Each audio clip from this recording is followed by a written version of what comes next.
on this episode of the Grit and Grain podcast. Well, I've always been interested in the education side of things. I do belong to Browns Point Homebrew Club.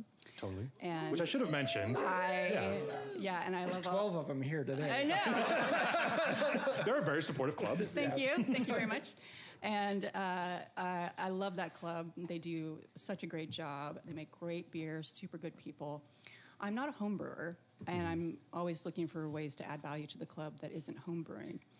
I'm more interested in the educational aspect of things, and they're a very educational-focused club. Channel 253 is member-supported. I'm producer Doug Mackey, and I hope you will show your support by going to channel253.com/membership and join. Thank you.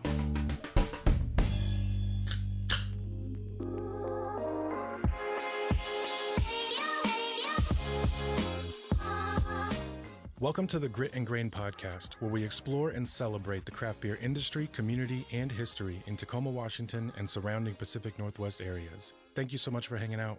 Let's get to it. Hi, everybody. Welcome to the Grit and Grain podcast, coming to you guys from Peaks and Pints in Tacoma, Washington. Yay! Yeah, we're on. Episode number 2 already. I know. My name is Matt McLaren. Thanks as always for hanging out. Here as always with Ron Swarner. Hi, I have nothing. Oh, yes, you got lots. Of course you do. It's good to be here. Bethany's I'm on excited mic. about today. Hello. Good, me too. How are you, Bethany? Good, I'm great.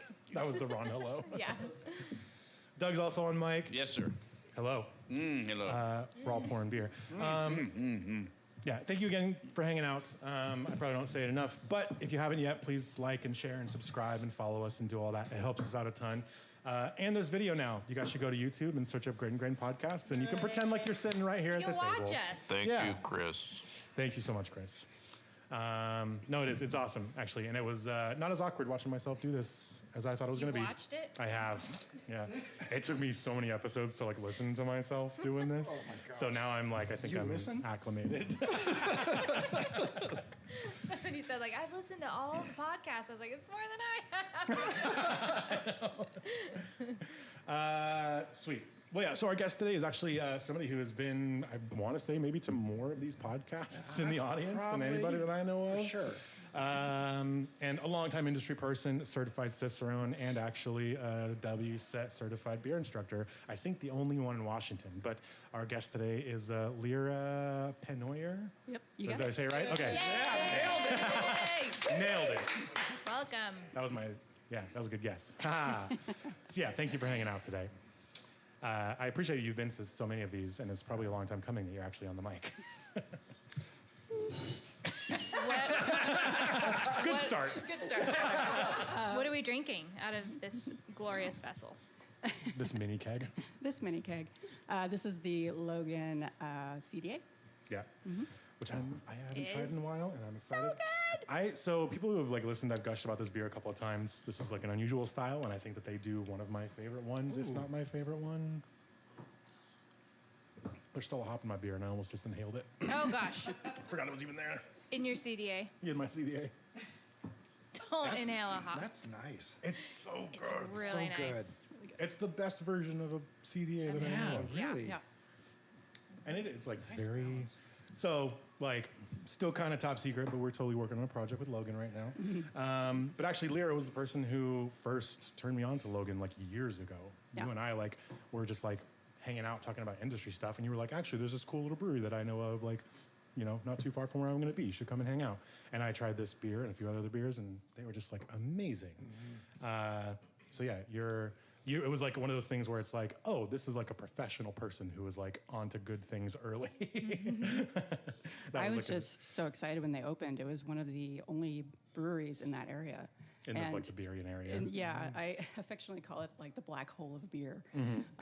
They've got Airways, and Airways is great, but until that time, there really wasn't anything else. They have Elliott Bay too. When Logan opened up, I was just over the moon for the quality and the people there, and Michael, the brewer, he is probably one of the most competent, genuine, nice brewers I've ever met. That's so sweet. Yeah. I'm excited to get to know that guy more. Lyra, do you live in Everett? I mean, not Everett, but Beer Inn? I do now. But you grew up in Everett. I did. Yeah. You've done your research. I did. Serious, I know. What didn't brewery know. did you celebrate your 21st birthday at? The Flying Pig. Okay. Wow. I didn't know he was going to do this. I'm so sorry. But he does it every time. I was like, if She you should ask know, me she'll about know. my origin story, I was going to start there. Yeah. How did you get into beer? Well, that's pretty much where it started. Most of my friends who were older, they worked there. So I was used to hanging out at the Flying Pig. And back then we called it a microbrewery. That's, Right? that is what they called them. No, I remember that. Yeah, one of the first of its kind. And so, yeah, I just started drinking beer there right when I turned 21. And actually, the funny story, the bartender at the time, his name is Andy. And he served me my first legal beer. It was a brown ale. Oh, man. What a That was start. your order. Yeah. Yeah. Brown ale. That's right. That's Been right. wanting one of these since I was 16. That's amazing. I love Oh, that. I got the cheap and free stuff. before that. Totally. Come on. You're like, this is the most different from a Bud Light that's on your Yeah. tap list. Yeah, and I was hooked. And so, he served me my first legal beer, and now he is actually one of the owners of Diamond Knot, has been for a long time. Oh, that's cool. I didn't know that. Yeah. What was your Anderson. second beer? Because you're 21, you know you had a second beer. I'm sure I did, but There's another brown ale, Ron. All the Browns. Another round. That's great. Yeah, and then you went on to pretty much be in and out of the industry ever since then. yeah, in and out. I was just paying a lot of attention to the industry, especially in Washington. But I did spend about 5 years in Chico, California. Great place to be for beer stuff. Yeah, in my early 20s. So I was drinking a lot of Fat Tire and Great White, and of course Sierra Nevada Pale Ale. Totally. I didn't quite have the appreciation for the brewery that I should have, and now in retrospect, I'm a little upset at myself. Just for not crushing more of Green Label when you were down there. Yeah, and it was so cheap back then. That's true. It was like $4 for a 6-pack. Totally. So I probably did get a little burnt out on it, but Sierra Nevada is awesome. So yeah, after I came back, I moved to Mount Vernon, up north, and Mount Vernon surprisingly has a wonderful craft beer presence. And at the time, this was like 2008, they had 60 rotating taps of beer in downtown alone. That's crazy. I called it the Bermuda Triangle. That's a beer name. That's pretty good. Yeah. It was really easy to get lost down there. Just walking around. Just walking around. Nice. Yeah. Yeah.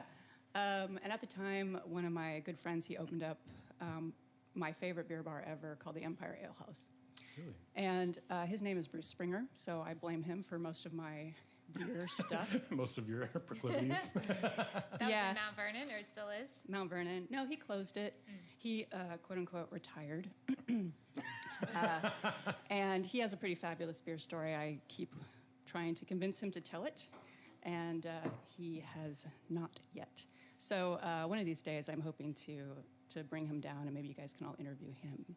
Totally. Because he was the one who owned the Park Pub in Seattle. On Finney? Whoa, Yep. yeah. Yeah, I know the Park Pub. Yeah, and so way back in the 90s. What?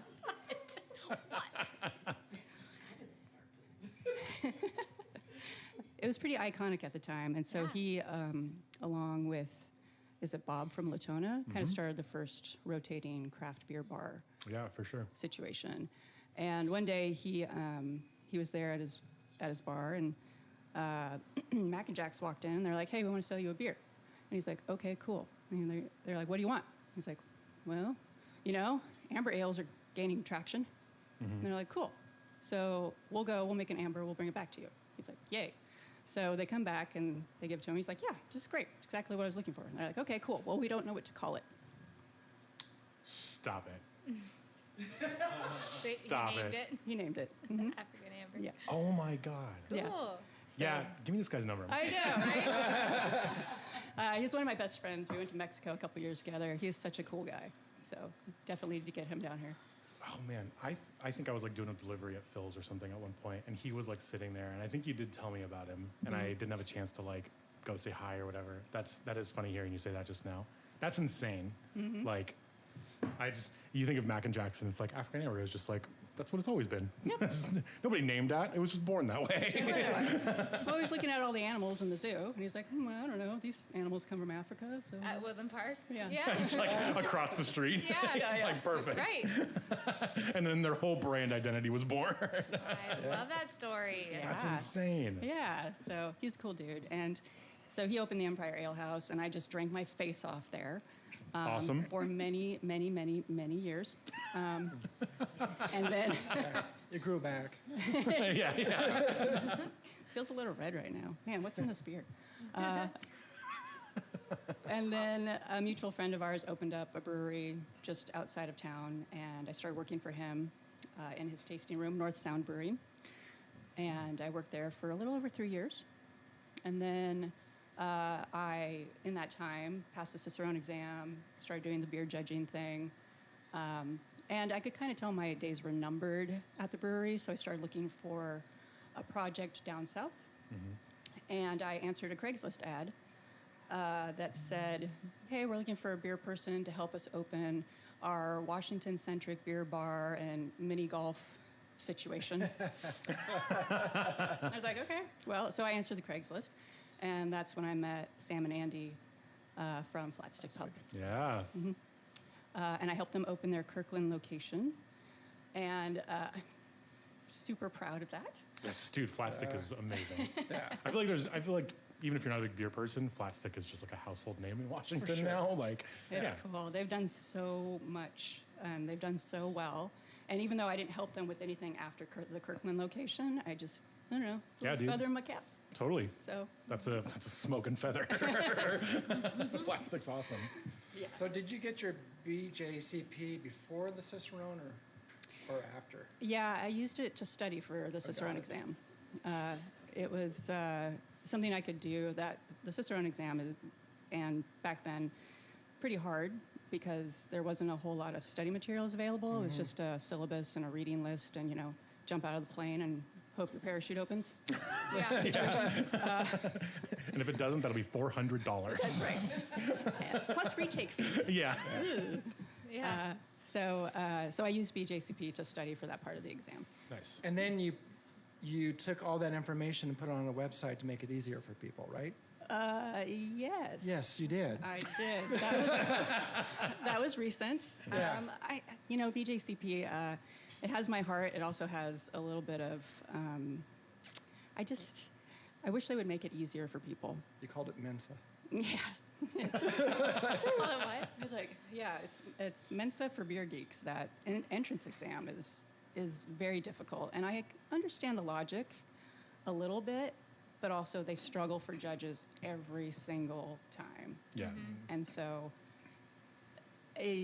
that's a longer conversation. I could talk about that for an hour on its own. I kind of want to blow it all up and BJCP hot redo take it. episode. Yeah. But your webpage is amazing. Oh, thanks. Somebody who wants to take that, they need to read that. Yeah. The yeah. BJCP or the Cicerone? No, It's The Cicerone. Lyra's. The so- BJCP quick But to take. study guide. Okay. Yeah. Yeah. Yeah, You could use it for both. LyraTeachesBeer.com, I think it is, right? Yeah. Definitely visit it. It's the only thing on there. It's a very simple website. Yeah. I don't have a lot of announcements right now. What can I say? That's fine. We're hanging out having a beer. That's right. I love that, speaking of your passion for just beer education, so you saw the BJCP and you were like, because I've taken that test too, and I was actually studying for my advanced Cicerone when I took just the preliminary judges exam for BJCP, and I'm not sure that I would have passed it if I wasn't studying for my level 3 exam in the Cicerone program, because it is super fucking technical. And like you said, it kind of has to be, but it does come off as a little bit unapproachable. So was that the thing? Is hey, I'm pretty sure I can translate this into something that's a little bit more palatable for people who aren't sure if this is right for them.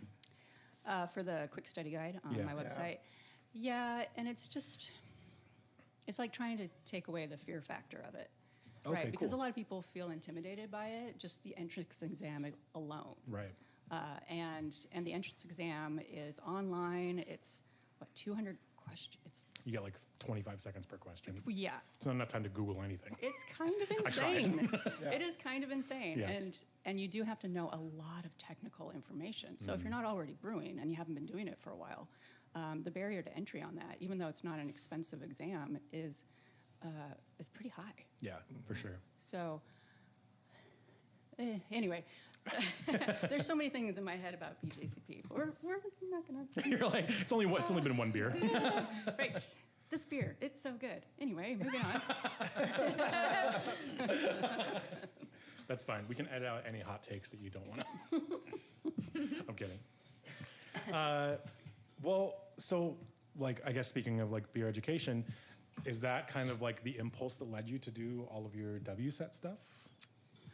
Ooh, well, I've always been interested in the education side of things. I do belong to Browns Point Homebrew Club. Totally. And which I should have mentioned. Yeah, and I There's love 12 of them here today. I know. They're a very supportive club. Thank you very much. And I love that club. They do such a great job. They make great beer, super good people.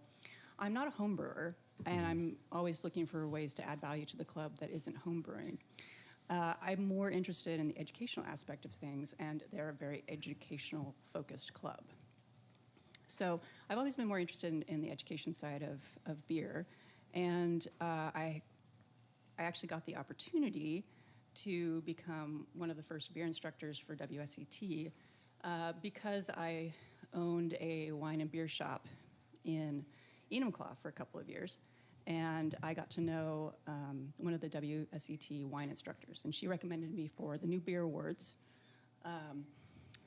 thing that they were doing. And so that's how I got started in that.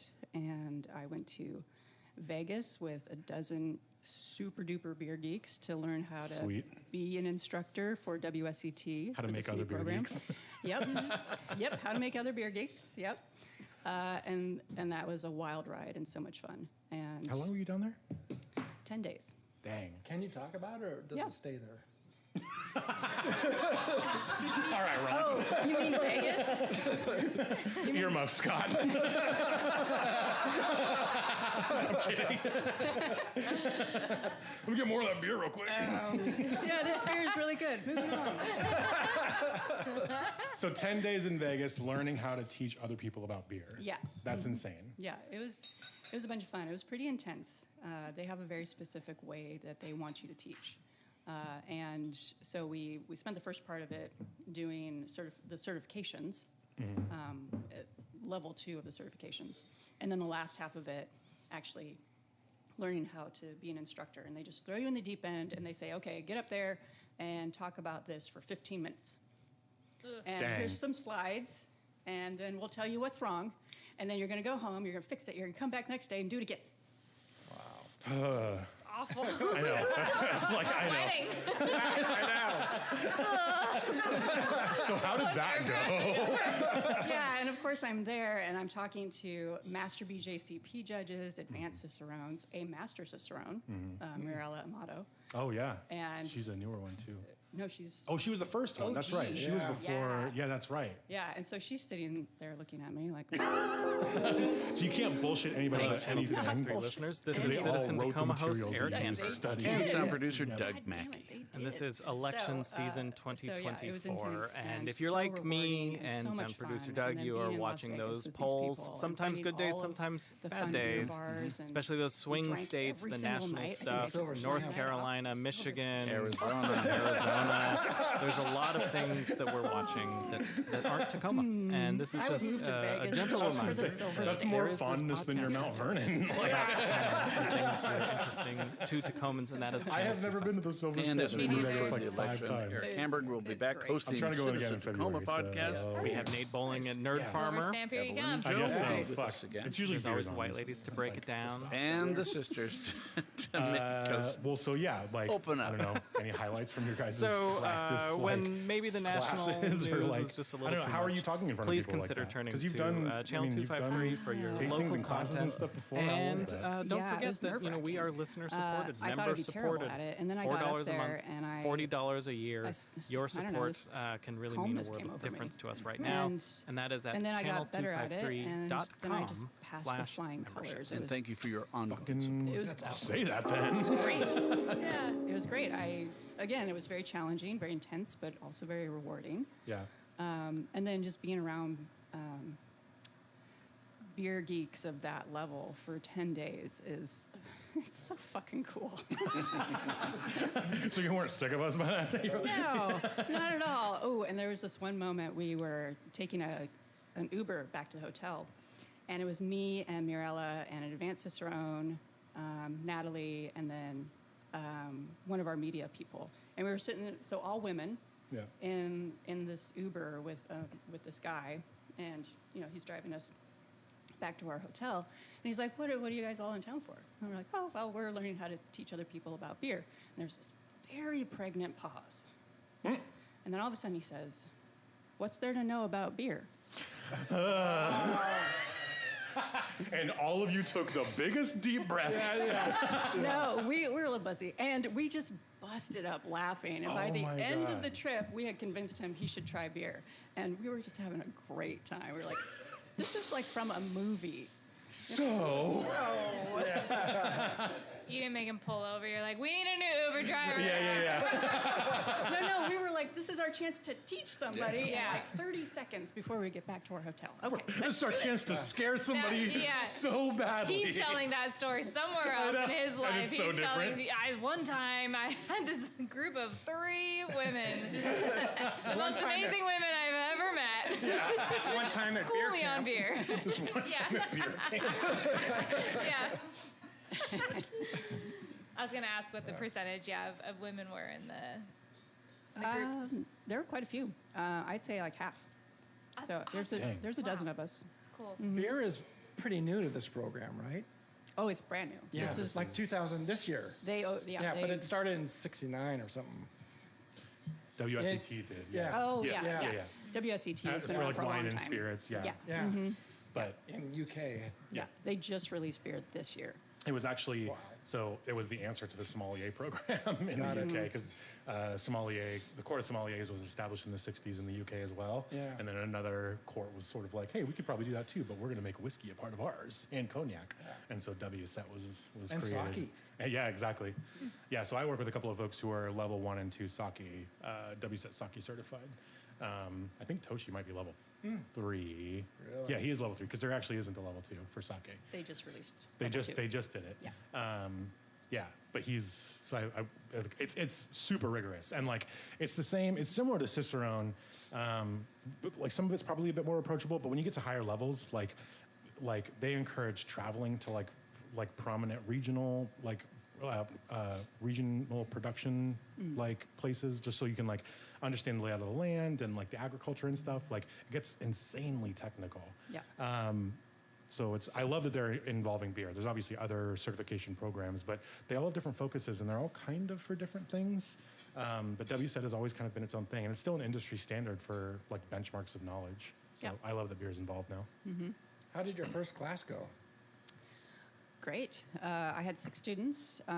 We were out in Issaquah at Spirited Grape, and so it's an 8-week class, 2 hours every Wednesday night, and it was nice to have a smaller class. I didn't feel as nervous. Again, it was yeah. one of those things where I got up front. I was like, nerves and all that, and then I got up and I started going through the slides and the materials, and it just kind of worked. Nice. It was, they all passed. They all passed. And That's they all good. passed awesome. with merit or distinction, which is, how WSET sort of rates your They're all pass summa cum laude level. out of the beer guess. class. Yeah, for better or for worse, I have no idea. And we became friends. We would meet every single week beforehand and go out for a beer.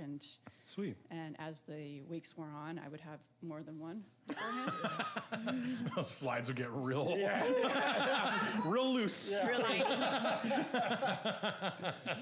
But we were Laser having fun. pointers going all kinds of places. That's right. I had a laser pointer? Yeah. So you have 3 exams under your belt. Yeah. Pretty cool. 4. 4? 5. 5? Lyra's What are not- the other 2? Lyra's not just beer. Well, it depends on what you think of as an exam, I guess. So I have Well, certified, I mean. certified, yeah. So I have both 1 and 2 in WSET Beer, and then certified beer server, certified Cicerone, and the BJCP. Got it. Yeah. That's awesome. Each one counts. And I just started studying for advanced Cicerone, though more to make me a better teacher, not necessarily to take the exam. Oh, yeah. If you need help, I know a guy. I do too. Yeah. Like, oh. Shut the fuck up, Ron. Hey, speaking of that, we're going to take a break. Because I'm almost out of beer. But hang out, we'll be right back. I am out of beer. Hello, hello, Channel 253 listeners. This is Eric Hanberg, your host of the Citizen Tacoma podcast. And producer Doug. Sound producer Doug, I understand that you recently turned to Pod Auntie Marguerite for real estate matchmaking advice. I did, and not just because she's a great friend, but because she's a sterling professional, and she knows the market, and she knows the people who operate in this market. That's right. She can help you find a particular agent who knows their things, whether it's condos, whether it's, waterfront, undeveloped property, north end, whatever. It's not that she's the one who's going to do it. She knows the right person for every single kind of transaction. Yeah, and when you say she's a matchmaker, that's right, because she will match you with a personality that you can easily work with and aligns with your values. Absolutely. And you can find out more about Pod Auntie Marguerite at movetotacoma.com, and she will make that referral. It costs nothing to you, and you can know that you get a great real estate agent professional who can help you do what you want to do if you are moving to Tacoma or within Tacoma. Welcome back to the second half of part 2. We'll keep out of all that. practice. We'll keep all that. I guess so. Thank you guys for hanging out during the break. As always, a shout out to Doug. Our lovely Oh, gosh. producer. Thank you so much, Doug. Oh, you people. And to Chris for setting us up on video. So you can pretend like you're They're sitting both right wearing here. black. What? All right, Ron. No barley wine for you. More. Yeah, and I'll actually always please do support Channel 253 as well. Fantastic network of local podcasts. And if you want to stay connected to Tacoma, that is a fantastic way to do it. Especially in election season. Especially during election seasons. Because we're Imagine- talking to some of the peoples That's right. that you can vote for or not vote for. That's right. Some You emphasis on choose. You choose. some emphasis on some of that. Or you're completely impartial. True. You guys ask good questions though. Yeah. Okay, we have new beer in front of us. Ron, what did you pour everybody? 2 Kolsch barley wines. Yay. Wait, I only have one. I also only have Well, one. we're drinking the Northeaster first, and then we're going to drink Thunder Road. Are we making up for the last episode where we didn't Exactly. drink? Okay, got it. Got it. Yeah. All right. Okay. Wait, so this is their English? What is This Thunder is Road? This is this. Yeah. That's fucking delicious. That is a fully flavored barley wine. Yeah. Man, kind of like, it's got a little Is that dumb thing sweetness to too, say? though. Yeah. Holy No. cow. That's great, Doug. It Oh, might man. it might just be dumb. What? No. You've hardly spoken this whole time. I just. Oh, well, okay. Oh, it shocked you Like- by opening my mouth? Sorry. Didn't mean to throw you off. Bethany's like That's good. 2 sips away from telling you to smile more. Jesus. No, I'm not. Never. I would never. I know you. Anybody. Would. I know you would. I know that too. I'm just tucked into the corner over here. Cheers, I like Sean. It. I like it when you Speaking try. of- Yes. Cheers to Sean. Oh, I drink all mine. Love you, Sean. Shoot. Here. There's more. I need another splash just so I can. All right. Ron started asking you a very good question while we were on the break, and we made him stop. Ron, what was your question? So you went to school at UW for technical and scientific and business writing. I'm wondering if you graduated those courses or that course before you started taking all your exams. No, after. After. Yeah, I have a 2-year computer information science degree from 2010, but I took my exams and all of that in 2013. And then after, so I bought the wine bar in Enumclaw with my now ex-husband. And when I saw that starting to fall apart, I was like, okay, Larry, you got to get a real job that pays you money. And I went to the UW for the technical writing. And it was a certificate. I did it in 9 months. And then ended up with a UI UX job here in Tacoma. Nice. Which I love. And you studied some AI too. Oh, yeah. I'm doing that every day. Yeah. It's fun and interesting, and everybody should try it. I know. I'd love to bend your ear. I'd love to bend your ear on that. Right. How can I apply this to my beer job? Yeah, exactly. I'm How can thinking this about be that. easier Yeah? with AI? Yeah. What do you, okay, can I ask? Can it stock the cooler? Yeah. No, Be actually, able to stock it, it can do everything else, so you have more time to stock the cooler. but how about doing your inventory for you? What? That's a game changer. I know how much you love inventory. Sweet words. I actually forgot the last one. You blocked it out. I blocked it out. Fine. Even Phaedra was like, "Oh my God, That's a fucked up please story. invent that." Yes, please do that right now. So is your current job what led you to like put together Lyra Teaches Beer? Like, was it just kind of the marriage of like these two experiences where you're like, I'm pretty sure I can create something that is user friendly and can help people kind of access beer knowledge a little bit easier? I've developed websites for friends and small businesses for the last dozen years or so, and so, building that website was pretty easy. And again, it's very basic. It doesn't need to be any more complicated than it is. Yeah. And so my current job just gave me more of a design-focused side of the situation, and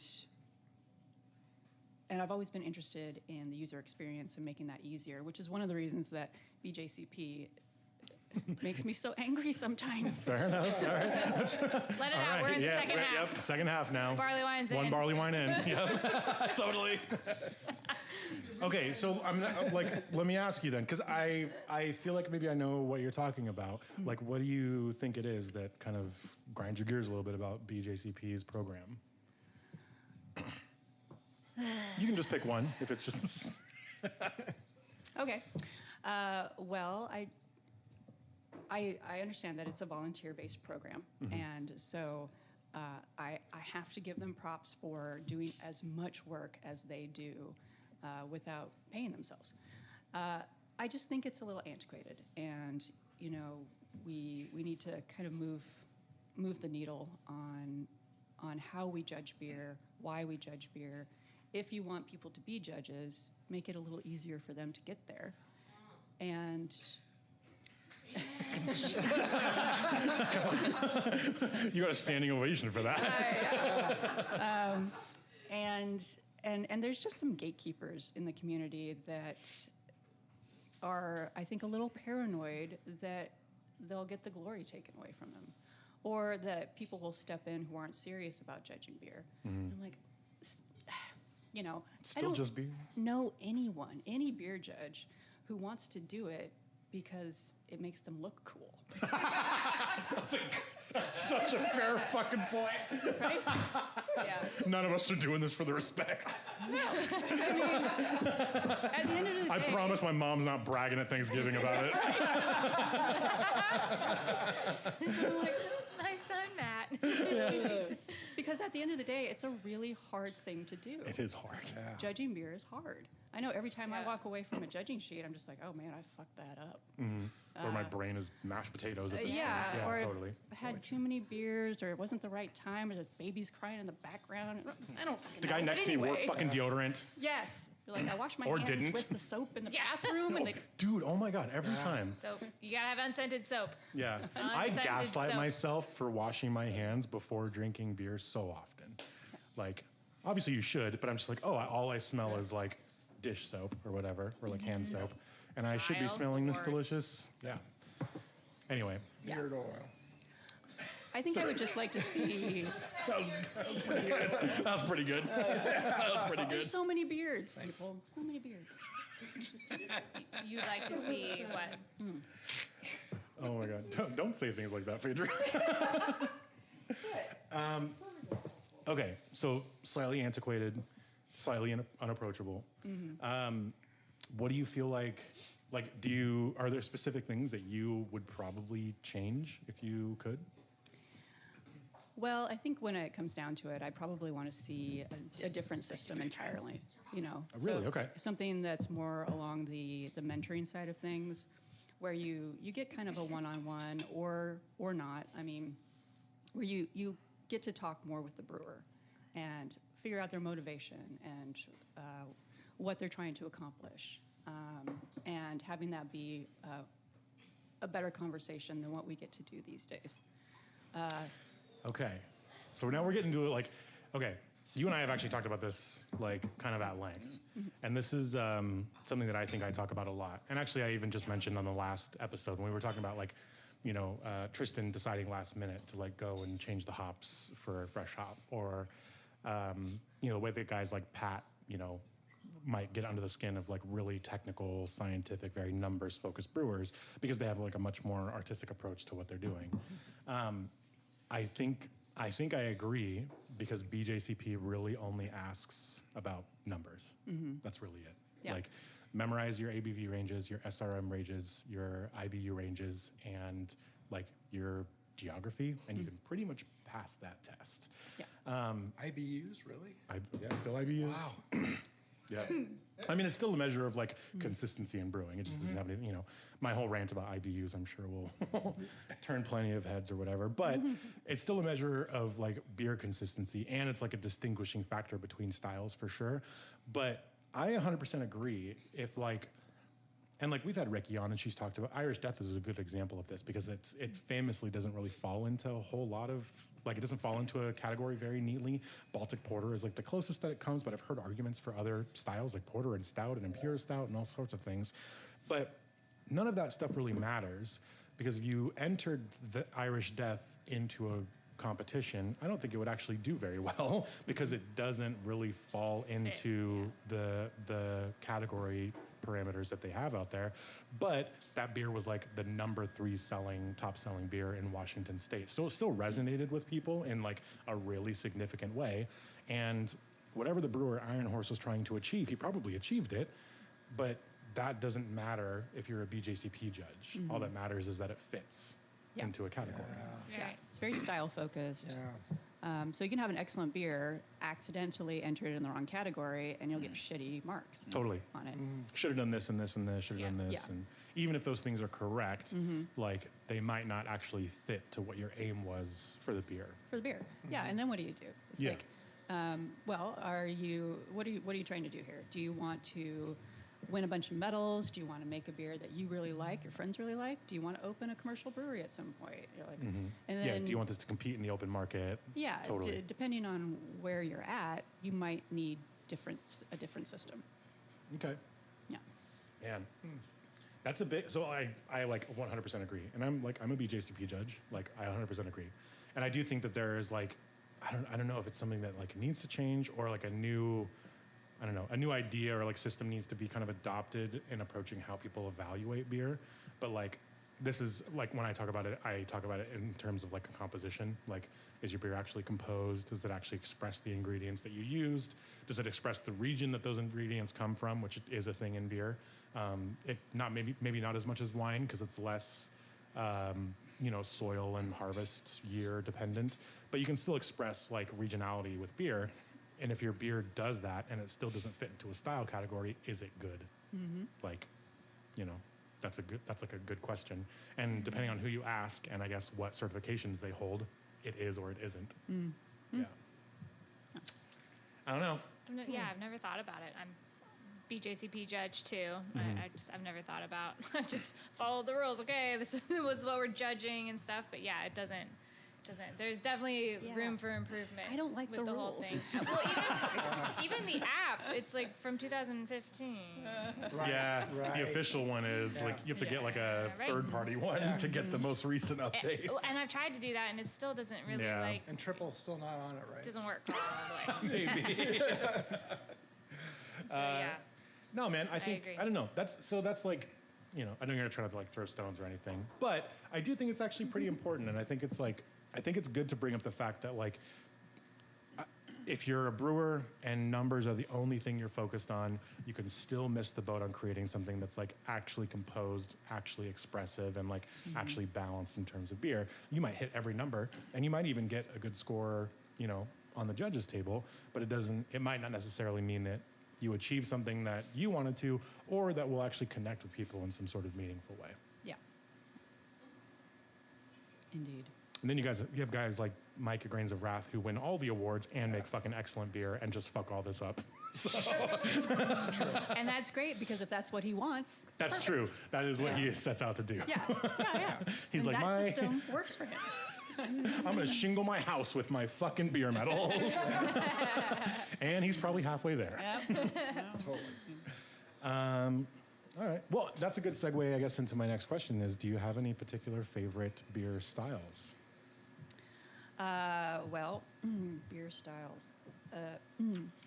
I would say the number one go-to beer, lawnmower beer. I know you had an episode on that. Yes. Kolsch. Oh, really? Okay. Absolutely. Cool. You and Shauna should cage match.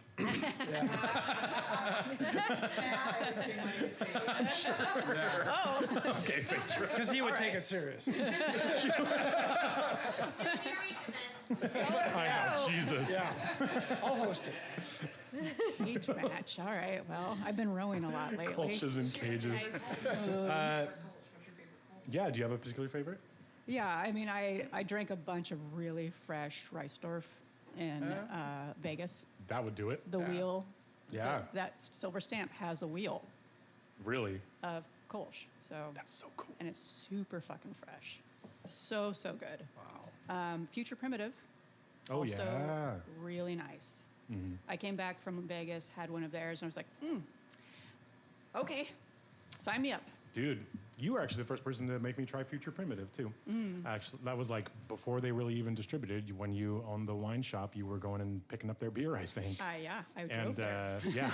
I like came in to do like a sales call, and you were like, "Hey, try this. It's really good." I was like, Jesus, that is really good. How come I haven't heard of these guys? Well, I mean, they have a pretty good pedigree. Now that is true. Both the brewery and the brewers. Yes. Absolutely. Cool. So that's a good answer. I know. I'm like, have you ever been to Germany? No, I've never been to Europe, No. so I'm hoping to change that. Yeah. I haven't either. I feel like a fucking fraud every time I admit that. Yeah, I know. I wish. What are we drinking? New barley wine? The Thunder Road, I think it is. I just finished mine actually. What were we drinking? I know. Tastes like candy. Yeah, it's very sweet. It's Super candy. sweet. Can I see it? Thank you. It's very different than the other one. It is, for sure. Not Like a quite root beer barrels. cherry, yeah. but Ah, yeah. cherry Root beer. root beer barrels, or but some sort of hard candy that I used to have when I was a child a lot. Dude, those like strawberry hard candies. Yeah. Yeah. The ones that like look like strawberries Exactly. on the Yeah. outside. What are those called? Yeah. Good job. What are those named? I don't What are know. those Oh, called? it came in like the Gooey Pepper or things. Pepperidge Farm boxes with the salami. And you're like, why are there strawberry hard candies with my salami? They're palate not? cleansers. I Lyra? guess. Question I've been asking very ever pretty. since.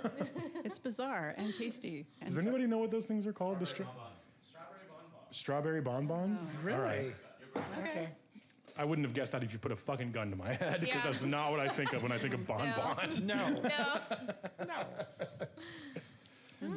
Yeah, that's way different than the other one. Totally. Any least favorite? Oh wait, really? No. Well, it could be. It could be. Okay. I Is thought you were that just the- doing that. No, actually, no, it's not. No, it's not. No, Really? no, Is that that's like the actually not sign for true. fuck it up is. stories? Yeah, he flips me off quietly. Nice. It's my 12-year-olds. favorite thing. Quietly. He's like, right? Is Yeah. anybody else drinking the matchless fresh hop? Nope. Or did we already talk about it? It's so good. It's called Easy- Easy green. Yeah, exactly. And it tastes like a green mango. Thanks, Greer. He Really? quoted, but yeah, it's like an underripe kind of fruit, and it's so good. It's really Nice. good, nice and fruity. I'll be trying. Matchless, actually, this is my favorite fresh hop beer from Matchless. Can I? Is that Yeah. cool? Thank you so much. It's cool. Sorry about Yeah, the Strata Fresh was cookies. good. That'll be my palate cleanser from the barley wine. That's fucking awesome. Good. Wow. Yeah. Yep. Yes, thank you. Yep. All right. Cookies. Any blacklist beer styles that you will not order no matter what.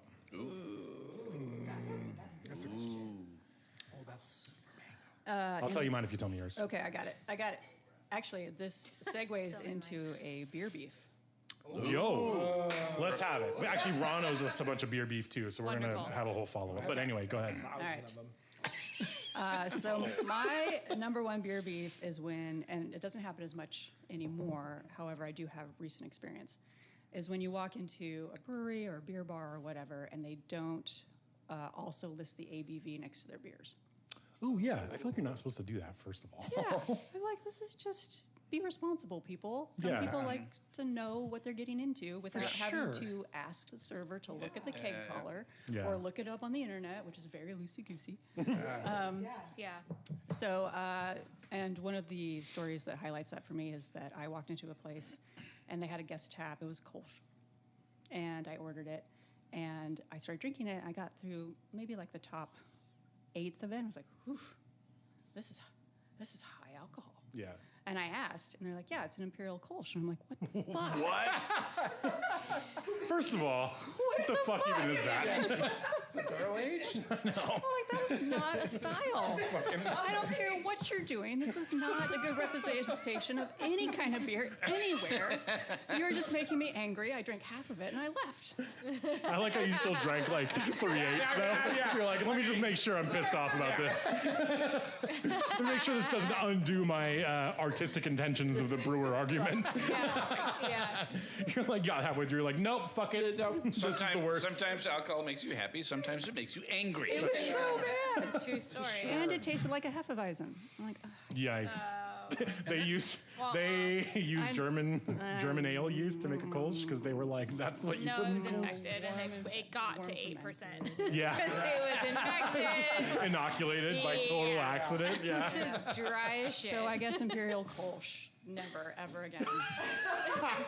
So your favorite style is Kolsch, and your least favorite style is Imperial Kolsch. That's fucking awesome.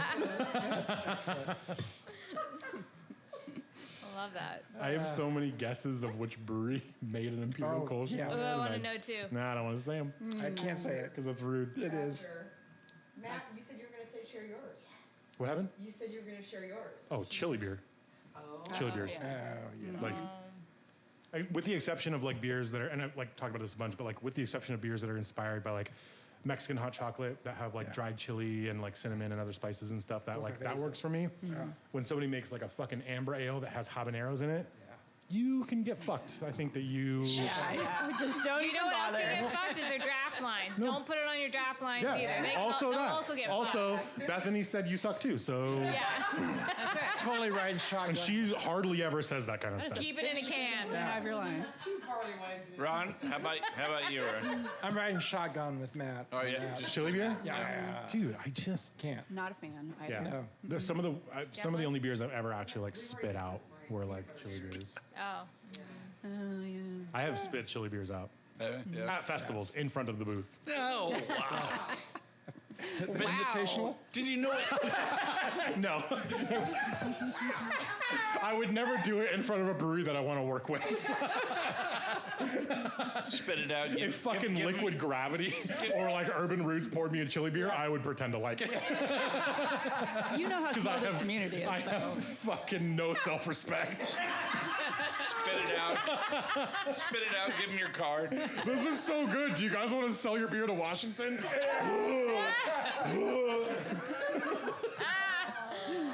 And that's how Ron gets really nice kegs every now and then. Exactly. That's my whole thing. Thank you. Thank you. Anyway, Lyra, have you ever fucked? All right, Grit and Grainers, I'm Sean Jackson, and I fuck up all the God-blessed time, as we all do. So, please do regale us with your fuck-up stories. I didn't ask you to prep a fuck-up story, but you ought to know. I've seen so many episodes. You ought to know. I know. Yeah. I have your stereotypical, take the wrong tri-clamp off in a brewery and flood it with blonde ale. It's not very interesting. I didn't almost die. But I don't know. It might have been one of the things that got me fired from that brewery a couple years later. No. It's a shame that they didn't just, everybody takes a beer shower every now and then, but they were like, no, you need to get out I of was here. young. I was, impressionable. So Drunk. It was mildly because I was taking beer back to a beer festival that they didn't accurately predict how much beer they needed for it. And so maybe it wasn't my fault after all. I still don't feel weird about it. Nope, that's my story. Sticking to it. All right. So typical beer shower, but never actually almost died. Never actually almost died. That's Nope. fair. That's good. Yeah. I don't have a fuck-up story either, but I had to drive Longview today because I fucked up a delivery, so I was almost late to the podcast. That's fucked up. Yeah. Thank God for Kelso. All right, Grit and Grainers. Email us at cheers@gritandgrainpodcast.com with your comments, opinions, and other beer exam suggestions for Lyra, such as the Advanced Drinking Aphorisms exam, which starts easy. Beer before liquor, never been sicker. Liquor before beer, you're in the clear. Beer before wine, feeling divine. But then, wine before beer before liquor, anyone? Good for the ticker.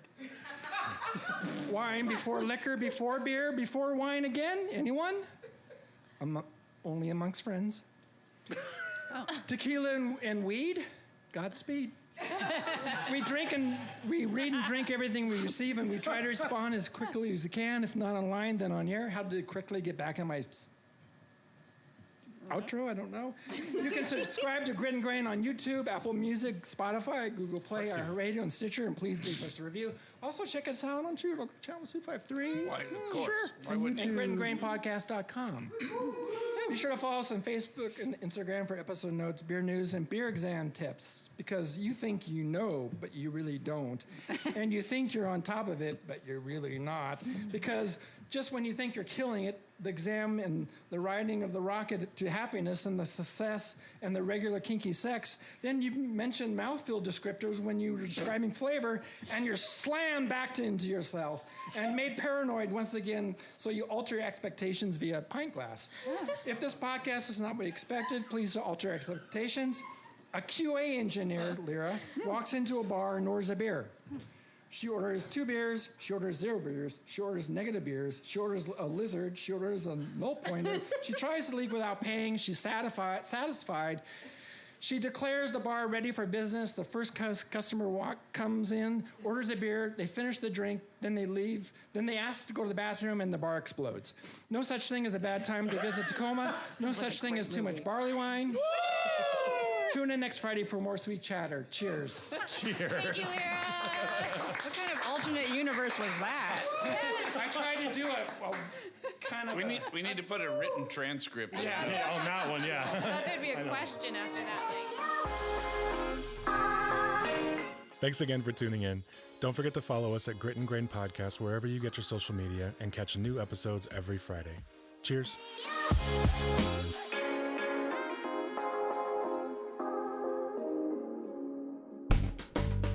Channel 253 is member supported. I'm producer Doug Mackey, and I hope you will show your support by going to channel253.com/membership and join. Thank you. Grit and Grain is part of the Channel 253 podcast network. Check out our other shows: Nerd Farmer, Interchangeable White Ladies, Move to Tacoma, Crossing Division, Citizen Tacoma, What Say You, We Are Tacoma, Flounders B Team, and Taco Man. This is Channel 253.